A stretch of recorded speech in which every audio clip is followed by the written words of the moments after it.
come nasce Nabucco, soprattutto come nasce, vorrei dire, l'Italia. Giuseppe Verdi ha avuto un dramma familiare enorme.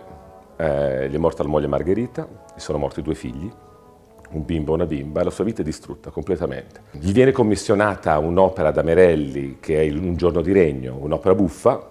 Naturalmente l'opera viene data alla Scala, viene ritirata e Verdi decide di smettere di fare il compositore.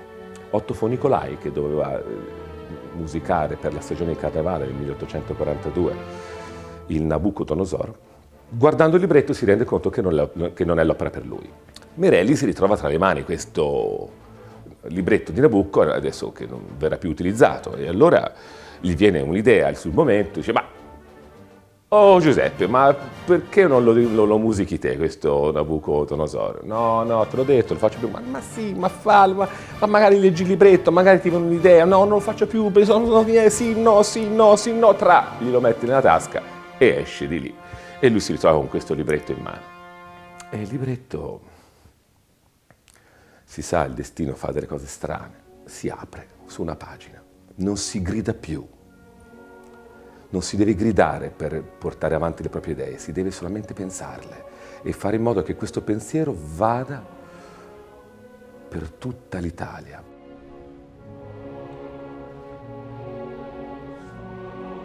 Di che cosa parla Verdi? Di che cosa vuole parlare? Di un popolo.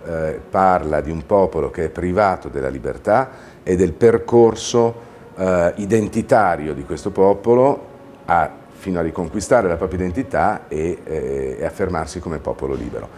Al tempo stesso penso che parlare oggi di popolo, di identità, di patria, di libertà, di dignità umana sia altrettanto importante che allora. Per raccontare questa storia abbiamo scelto di utilizzare degli strumenti teatrali depurati al massimo. L'inizio dello spettacolo si deve svolgere in un luogo sacro. Il cimitero è il luogo della memoria in cui si coltiva il culto dei morti. Da libretto deve essere devastato, distrutto alla fine del primo atto. Questo avviene come segno di oltraggio. Progressivamente il popolo viene deportato, viene trascinato in un non luogo, cioè un deserto. Il deserto è un non luogo, però è anche il luogo delle profezie, delle possibili apparizioni ed è il luogo della ricerca di un'identità, è il luogo della memoria, quindi ha tutte queste valenze possibili e in questo spazio apparentemente vuoto articoliamo tutti gli atti successivi. Tutto questo è portato in una sensibilità figurativa novecentesca, a partire dai costumi del coro, che costumi sono di un'epoca tra gli anni 20 e 40, di un popolo non geograficamente specificato, ma sicuramente di un popolo europeo, centroeuropeo direi.